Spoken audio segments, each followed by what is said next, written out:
चोल साम्राज्य। आज हम इस वीडियो में दक्षिण भारत के चोल साम्राज्य के बारे में बताने जा रहे हैं। चोल साम्राज्य से संबंधित जो महत्वपूर्ण टॉपिक है जिससे परीक्षाओं में प्रश्न पूछे जाते हैं, उन टॉपिक के बारे में बताएंगे। चोल साम्राज्य में विद्यालय के लिए दान दी गई भूमि को शालाभोग कहा जाता है।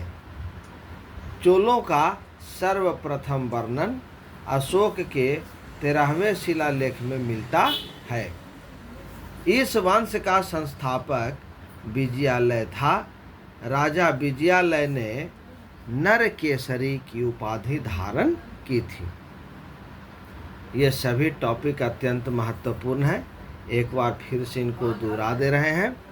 चोल साम्राज्य में विद्यालय के लिए दान दी गई भूमि को शालाभोग कहा जाता है। चोलों का सर्वप्रथम वर्णन अशोक के 13वें शिलालेख में मिलता है। इस वंश का संस्थापक विजयालय था। राजा विजयालय ने नरकेसरी की उपाधि धारण की थी। इसकी राजधानी तंजौर थी। तमिल महाकाव्य शिल्पाधिकारम की रचना लगभग 1800 साल पहले हुई थी। इसकी रचना इन लोगों ने की थी। इस वंश का संस्थापक विजयालय था। राजा विजयालय ने नरकेसरी की उपाधि धारण की थी। इनकी राजधानी तंजौर थी। तमिल महाकाव्य शिल्पाधिकारम की रचना लगभग 1800 साल पहले हुई थी। इसकी रचना इन लोगों ने की थी। चोल काल में धनी भूस्वामियों को मुवेंदवेलन और अरैयार की उपाधि दी जाती थी। नेक्स्ट टॉपिक है राजराज प्रथम ने श्रीलंका पर आक्रमण किया। वहाँ के राजा महेंद्र पंचम को भागना पड़ा। राजराज प्रथम शैव धर्म का अनुयायी था। यह टॉपिक अत्यंत महत्वपूर्ण है। राजराज प्रथम ने श्रीलंका पर आक्रमण किया। वहाँ के राजा महेंद्र पंचम को भागना पड़ा। राजराज प्रथम शैव धर्म का अनुयायी था। तंजौर में राजराजेश्वर मंदिर को राजराज प्रथम ने बनवाया था।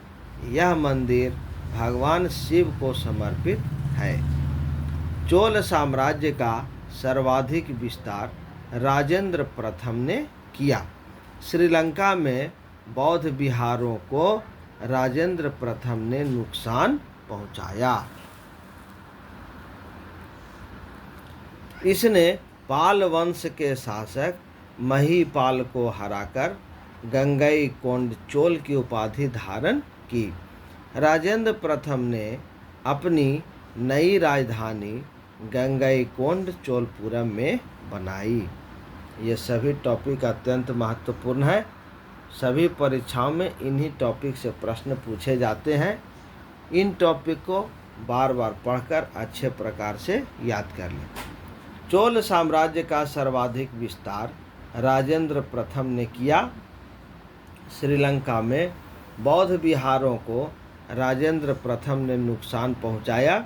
इसने पाल वंश के शासक महीपाल को हराकर गंगईकोंड चोल की उपाधि धारण की। राजेंद्र प्रथम ने अपनी नई राजधानी गंगईकोंड चोलपुरम में बनाई। चोल वंश का अंतिम शासक राजेंद्र तृतीय था। चोल काल में भूमिकर उपज का 1/3 भाग होता था। चोल काल में भूमिकर उपज का 1/3 भाग होता था। चोल काल में सोने के मानक सिक्कों को कलंजू कहा जाता था। चोल काल का सर्वाधिक महत्वपूर्ण बंदरगाह कावेरी पट्टनम था। चोल वंश की नौसेना शक्ति को भारतीय इतिहास में बहुत शक्तिशाली माना गया है। चोल वंश की नौसेना शक्ति को भारतीय इतिहास में बहुत शक्तिशाली माना गया है। कोरंगनाथ मंदिर परांतक प्रथम ने बनवाया। नटराज प्रतिमा को चोल कला का सांस्कृतिक निचोड़ कहा जाता है। नटराज प्रतिमा को चोल कला का सांस्कृतिक निचोड़ कहा जाता है। तो ये थे चोल साम्राज्य से संबंधित महत्वपूर्ण टॉपिक। इन्हें अच्छे प्रकार से याद कर लें। चैनल को अधिक से अधिक लाइक करें, शेयर करें, सब्सक्राइब करें। धन्यवाद।